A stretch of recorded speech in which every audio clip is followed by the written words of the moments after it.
everybody is complaining about the shipping lines. Nobody can come and charge any fees within the jurisdiction of Ghana. For now, today is Ablekumanoff who will cross Akwatia.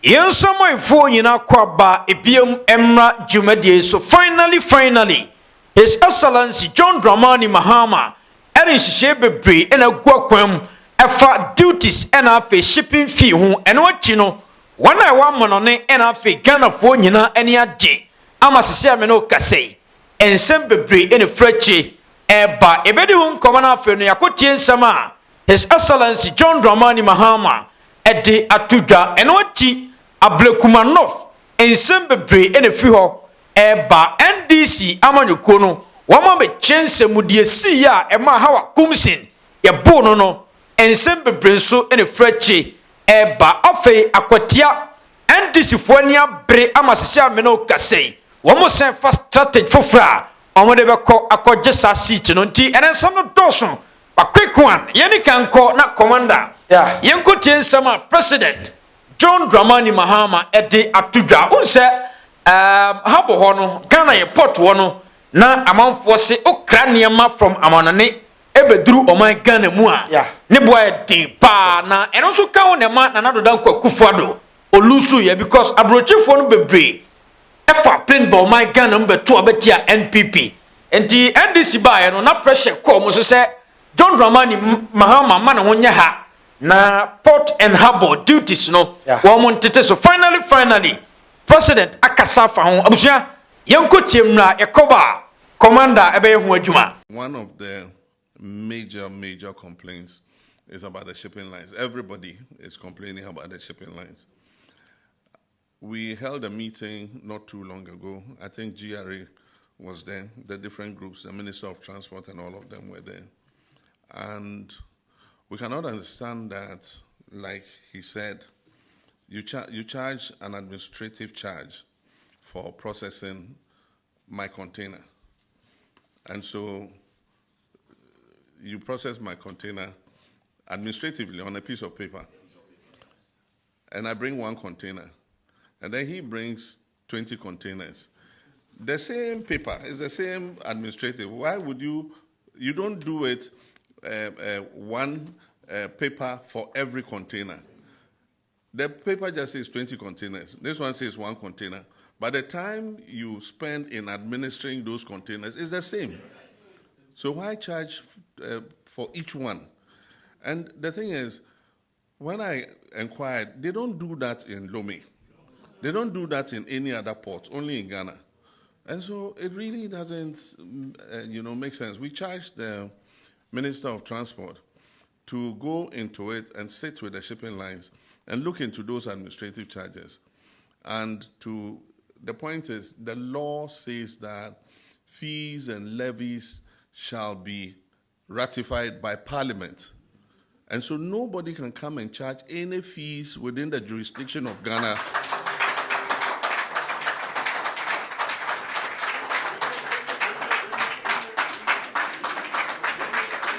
Oh, okay.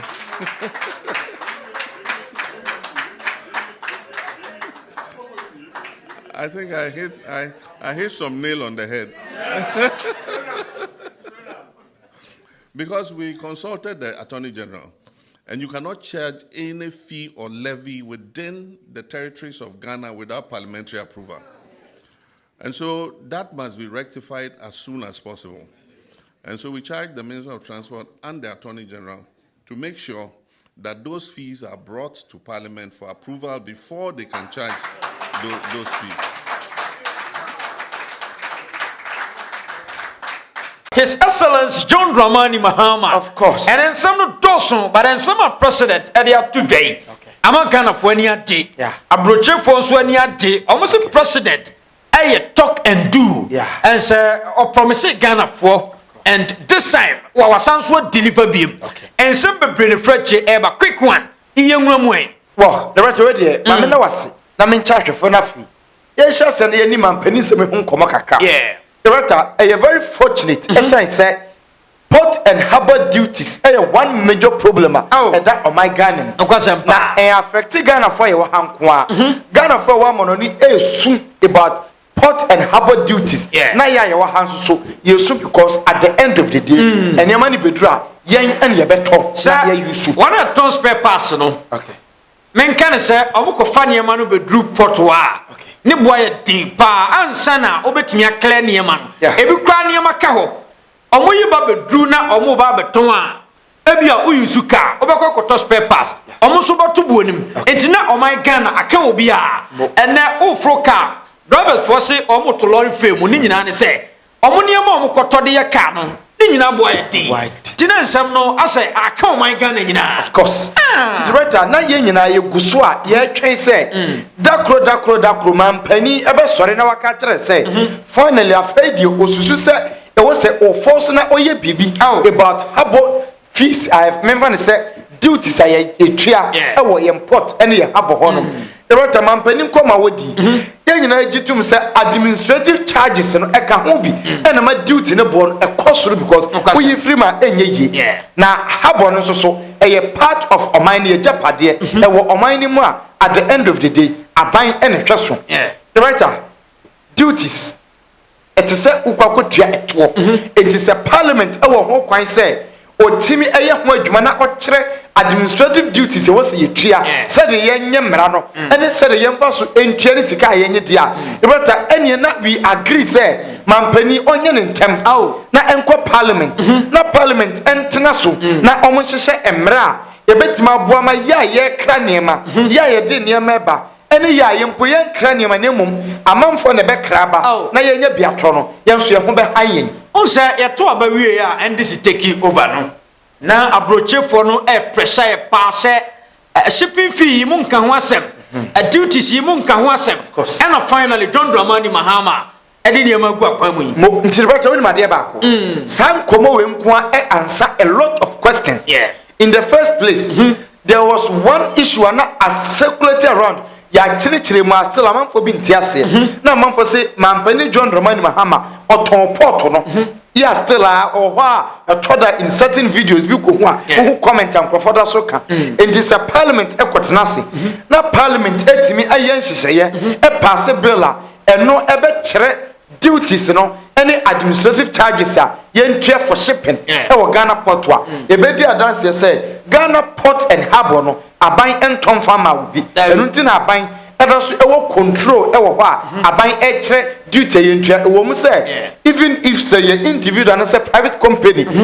regulating a company wo man ma aban e wo control say toda o control enema bi any charges bi the writer mampani wonya daje and a odi cream agu aduane so amaye ye kokoto ablekmanof aba and ablekmanof for say they still believe say NDC here to test of parliament right after two tests and a man penny so say and ya monso monji bonus as a country na monso mon kwa enjoy because every single Ghanaian bia train duties once no the writer say ablekmanof are making very clear say man penny parliament ekwotenase no more pass bill or mere administrative charges ni via the writer NDC have to test enti o mo be pass wa bra obi an stress wo mo obi an no mo nye dede enti mampani timi wie na upon eniama o share ho bo awaye it was just within 6 months na say port and harbour duties ba be ka ho a writer menyi ni so obi be gira ba bi abo mampani din say mampani ba na adwuma wo se wo ye no onya ye enti in the next election say the say ya ne kwa the brother obi nka nkyerɛw and enya wanwa say amanfo ankasa beka say mampani John Mahama constitution emma kwan say onko tetem enya saa anke be force na makwa tetem pe adwuma oyi we say na abrochefo no priority pa of course because omo de niam ba be dru man Ghana mu a o ba be tua shipping fee e be ba be dru ha yesei ko ha bra ha yesei mesin krofo bebreka akapoto ne nyina nso munya sikani leta no na ban mu mpanimfo akwakobo no ohyen na obi akoto ka 40 million kanka wo beto ton a obeton no be 1 billion no obutimi ton no 40 million asa brother I say administrative charges no the enwonwa kra ne say etimi kwa to the stage say obi a ship cars abana cars no contain them sometimes yetimi kind cars Rata a 2 bar and charges near charges are charging in dollars including administrative charges now charge your port on and also in dollars Rata yen legitimate say not charges now in dollars but administrative ones in a day and can change it means parliament ebe putting all these measures into consideration Rata aban way they are trying to stabilize every single thing bia Ghana for a brilliant Yahoo so and I say modern muscle. Until they needed pressure, they needed support to a side man. Yen for pressure the man, yen for support in Kahu. Until a bridge for pressure no normal bano. But a pressure na Kahubi, Mama Penny were acting in the right time. Okay. Yanko Ablekumanov. Now, NDC fire my game say, I got Jesse to know who ambassador Jack and who minim NDC fonso sadi ababe tudwa woma cheche semu Hawa Koomson sem no woma chem to de yedi kan ko hamra yekoba yebeko na yakotie sem a NDC amonyokuo no e de ababe tudwa omo se akwatia seat no omo se ko ho na woma kwa akwaje computer ene di sem ya tudwa yentimra before even we won the elections. So what has changed? Nothing has changed. We knew that this electoral commission, they have a problem. And they need to be reset. So if our national chairman made a statement, it's just recapping what we did during the 2024 elections. You all saw it. We're here battling with them left, right in their office. Every day, changing figures upon figures, fake figures. So we, as a political party, for now, today is Ablekumanov. That decision will cross there when we get there. For now, it's Ablekumanov that we are dealing with. Before the official declaration, I saw you and your colleague from the MPP, Charles Jamina. You were chit-chatting. What were you discussing? I was telling him that we'll cross this in akwatia very soon after this election. Rashid Tanko, NDC.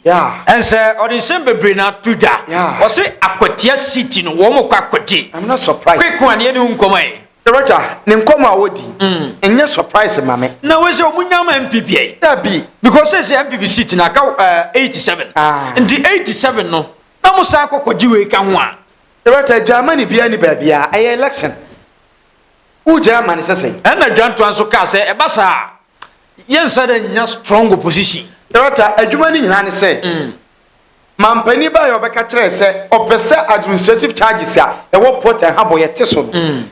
Ye in here opposition and wakatre say yente so mampani so person to see kai no mampani ati nti mampani so de koma parliament and opposition dey adwuma no obeye director very simple the here say abani be the right thing director there be a case we need a stronger opposition ye here stronger opposition say obedi no kra kire Ghana for na say abani ye bibi na nya obma Ghana for hu but opposition o twantro opposition ade che o say your evidence obidi koke aba ebesi nne so for penny but mekacha IGP honu say o na ni na ho akwatia by election ebe baso no say a police for na anya careful a wan hwa ne ma be kobone Roger because the siwo Ablekumanov no e signal antimasa police for no say o mo ni na ho Roger no plan nyame anim nie Ablekumanov no if you not MPP national executives from the word go no minim say omo ye ne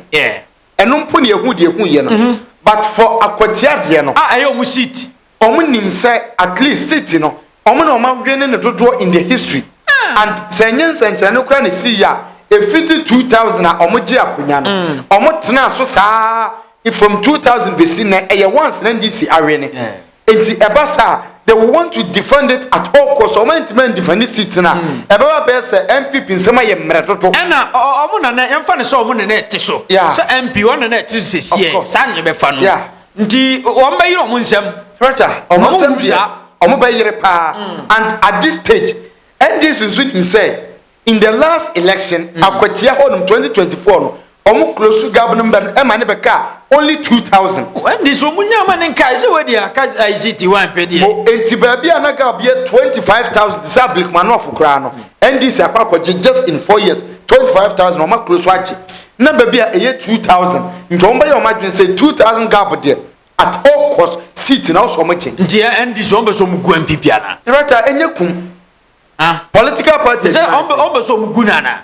Roger said, baby, I didn't need you. Because I see no Yamian Pata, nyame fasama na obi sa kokko ubie mu a won mesa de na Roger nyame nkase obi mu but se san kwesi biem na ankwesi wo baby a automatically MPP ba we ne na se MPP ni ne ba bi wo na nya NDC na MPP ni sa kogu na esi wo baby a ye 50-50 e dice a e likely NDC be san ja konya no baby a ye ko no it's up to MPP say omo be sit up na Ghana Police Service aye omo adwuma ye ni nyina nso gina muntaka mu barak any IGP so ye honu ye IGP a wa fi ho of course your friend say Roger ye George Akufu dampare fi ho no ehun sem no koye bebre nti na amanfo nim say ye honu e ba be ya bro of course dampare so but even general election no ya nshada hu say okay say general election ni nipa wuye Roger we nipa bi amu but then na ye be kan say aside enipa wuye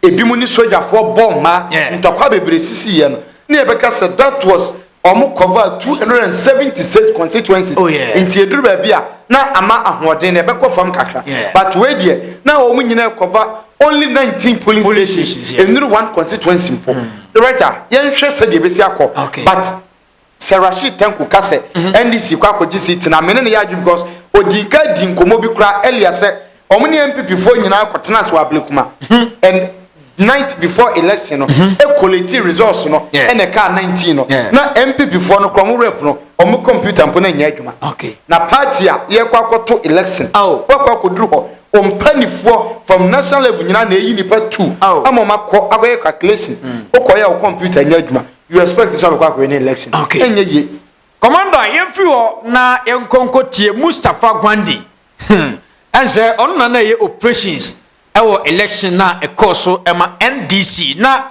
abusua the way is ko head Hawa Koomson commander so head is no Roger head obi to say there yeah wrestling no Hawa Koomson huna mani o we mortal combat pa nsem ko so Roger say ade no Hawa Koomson ankasa ne ho odin commander odi enjemra wanya botra chechensemu ona na ewo ho abusua orinsem bebre ena tudwa NDC amanekuo no yekoba commander berem ablekuma north no ebinim say wona wo man instructions say bibi etisa eden dey support ma memi say no ansa na maba say wona man instruction na say na man instruction no eden na wo di wadi hu wo ho ni ameda was na yada tifu ansa ukwa ameda was say wati bibi sa no afre me bi sama no yes ablekuma north sabi o mene apart from national chairman and general secretary they bring the national organizer with the senior officers around that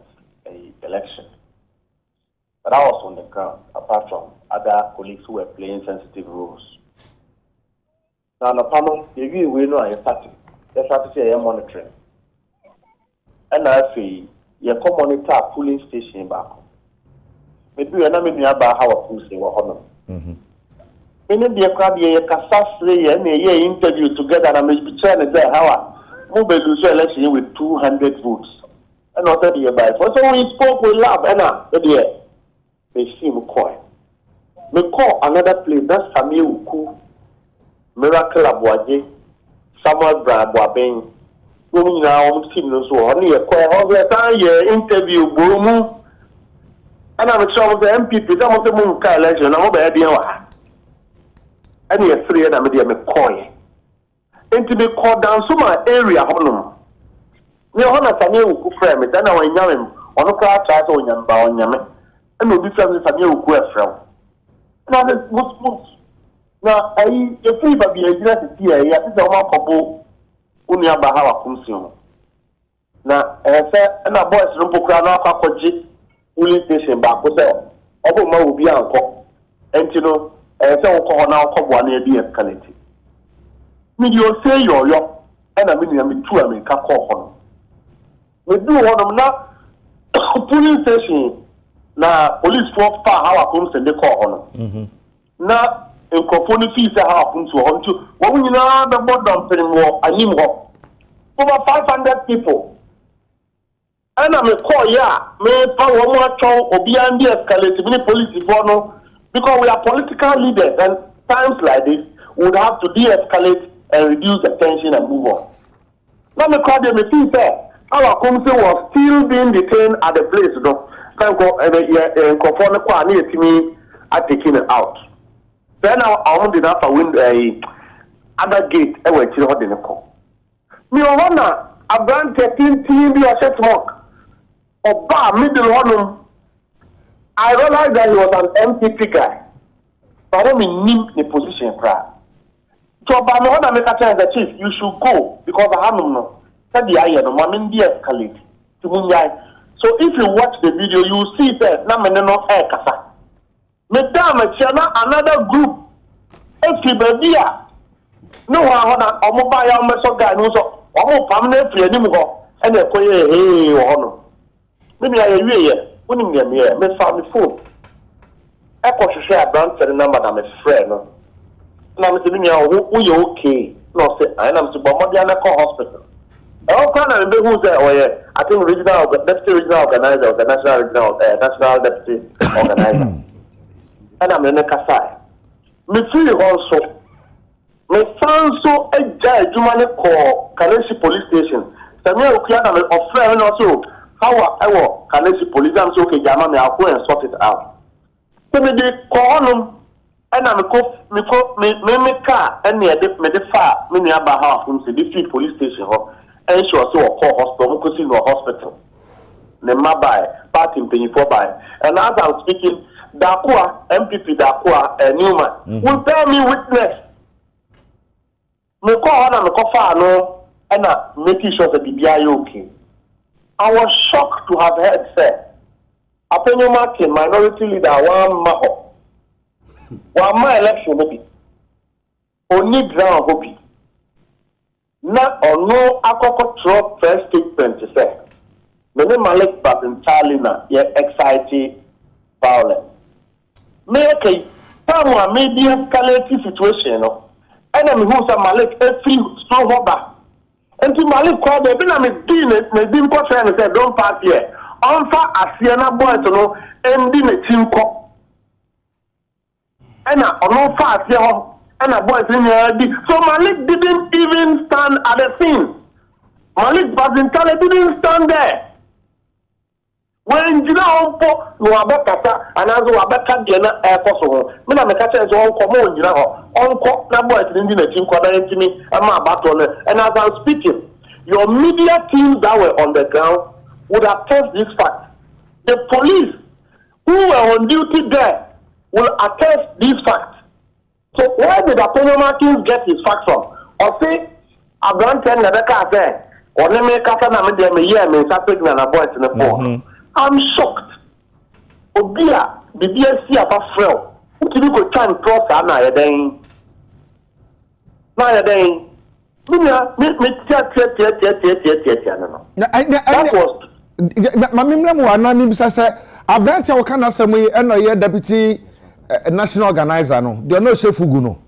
I think so, yes. Okay. That is you're very crazy. All right. There is a video circulating on social media or say. Na only one na wo inside eti basabasa ya no kwaso no and of friend say mo mra bonten na mo mehwe na mo nka mo boys ne down every pair the MPP rep wa akra no e kan no say na say esese mo mienu ono ene wo empia bonten na mo beka mo mo branch ne down eti the time a mo pie no e na wo ka akire ono pie ba bonten no and as a signal was a mere cocoba ya Bruno, a young person only need Piaba Bontin, Abekamo boys let down as we see Yana. And a crabby Minia may do ho. The share video, may will video evidence now, the best I know. But I've sent that video to Apenyo Martin this morning. The share video, not only mean inside, no, you are Bontin ho. Now, Mr. Chosha, Mr. Blue, Akadia Blue. O free a kwana no woba no only Moses abo and omoba na Moses abo de o san ko ne tire wa ma obi and onu kwa ba ye but what the intentions was I do not presume say na oba also obeye bia I think that his intention was to also come and say what you are saying but oba in America China said chief everybody should go back and let us de-escalate the situation. Number two, But the who say NDC for and MPP for the pre-agina for. It's not even advisable say at the time when attention was high, no, you one particular individual should go there. You can't be a hero in good faith. So I even doesn't know him as a national executive officer of the party. One of the most of the executives are appointed. I don't know him. Minimum. Kamina na my friend aba. Ama yababe dealing with issue. Ubisa Samuel Brian Samuel Boabia. Obaka Trao say this is what has happened. And team no crowd one can no. Almost anyone about I don't know any of them. And he can attest to that fact. So for you to go and say that women signal on one breath, then another breath he's saying or no all banner many banner media meka and move up and on the bono. It's not true. Because if I was inside with him and I will not create and on the bono, at what point did I signal somebody to beat him? So we cannot do that to ourselves. We can't. We will all condemn violence in elections. The MPP should realize how I operate. I don't run away from who I am. Never. I will never run away from who I am. Number two, if I want to do something, I will do it and own it because it must be lawful, it must be right in my mind. They said, yes, I do it. I'm not somebody who do things and run away. I'm not somebody who does that. And I say, you be a no my career, and I never miss say the one canon na me but the right thing must be said. And yes, but your statement will encourage somebody to make me a target. Victim. Nobody knows. You know, so we should discredit some of these things and run away from it immediately because I didn't do that. All right, say baby I drew no, besa say see and I'm na mutu dia for san say come here say obi nim de be ba kine yesan wo by election ba kwa ye nim some bokosa monko akwatia anti de see ye wa ha yi no na woni unim akeka ye nyina ye kano eno na emwaye look me nua kekeche fifa is one guy I like so much. I don't like his charisma, but the way he behaves is wrong. And you may, because Malik, as a political officer, went to ride motor. You went to ride a motor with the boys. That is okay. You are MPP. That is okay. And I want to inside you almost there. You don't want to be brave on phone and in the media. You want to be brave on the ground. And to be a map from a member from. Meanwhile, election is the one to be. You didn't even go there. So what was the essence of inciting people, preparing their mind? They say, oh, could you bonnet, but you were not there. Number two, one more starting, one more cut row. Akwatia by election, Baba, Minia, NS Yaukumi, or Minia Farm, and then the post school. Now, a brand would show. Said you were coming, and then the baby call. Now, MPP for the 2 seeing one more, and your bonny and one came from. They should let NS Yakumi's character reshape their mind. But if they want to use Akwatia as a ground to misbehave, I don't think that they will succeed. We have not even contemplated on Akwatia election. We are still mourning the young man. We are still in shock. Why a young man who has just won an election is in court though? A young man who has just finished his law school. A young man who has built a mansion when if it can happen to me, it can happen to anybody. So we were second week we MPP as a party where he came from is thinking of by-election. MPP is not standing in solidarity with all of us. We should continue to mourn our brothers who have lost blood. About election, Baba, Anema. About election, Baba. But also, you don't treat, said you, and the part. We must dance around it like that. You must be respectful to emotions and the sensibilities as far as such a sudden death is concerned. So I'm just saying that MPP should not prepare the ground. And you give the other people the responsibility to also prepare and defend themselves. We should all speak responsibly. We should all encourage what is unity, what is oneness. We should all be like that.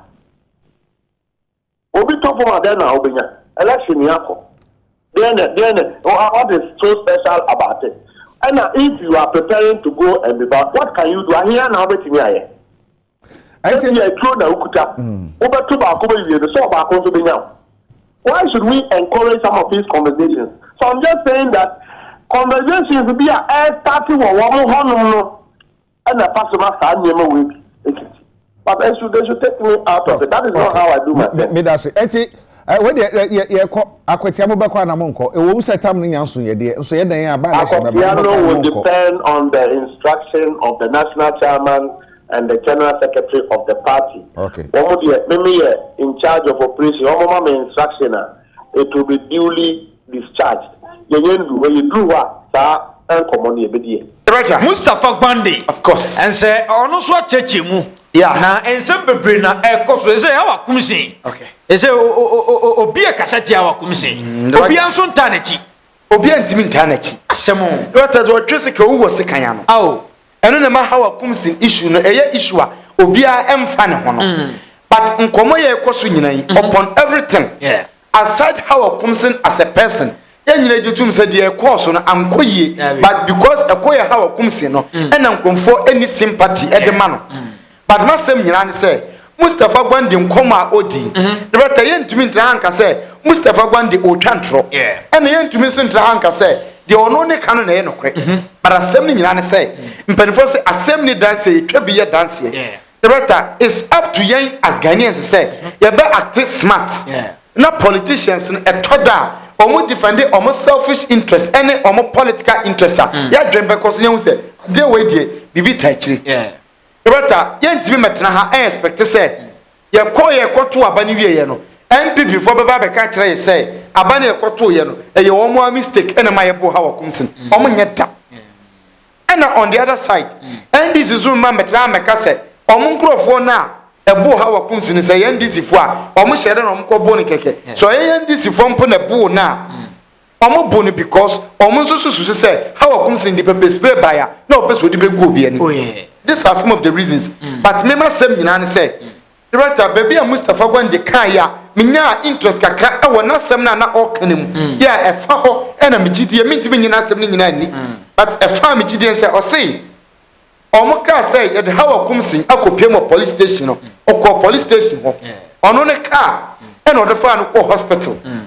Director, Odim Komabra, all Trim say, Samia Uku friend on several occasions, on any communicate here, Samia Uku won't come Umui, Hawa Koomson won't come. The writer Hawa Koomson can testify, say, Mustafa Gbande in the farm, Etran on one cam, at Nuko Hospital, and a bassa from that side, Nukwabet my jet to say, any Nipanin Sam now can be brebet mine, but Massam Yan say, politicians or be able defending the political party and in the political interest, said the Abaya on but at the end of the day, overall, the Kosono and Koye, but say, election. Now we opposition party. Now I dream say, you don't expect your opponent to say, I'm finding some munachi, not on show say, dear now be there be obeate and Koye, but both political parties will be a banner or they are going to be seen it. Entina NDC Fonko for Edimotus Equablicuma MPP Bula means so Edimotus Equablicuma. No, be our unison. Okay, right. There's nothing to talk about. I'm sure you must see your core ever saw a beam. I cry for you now.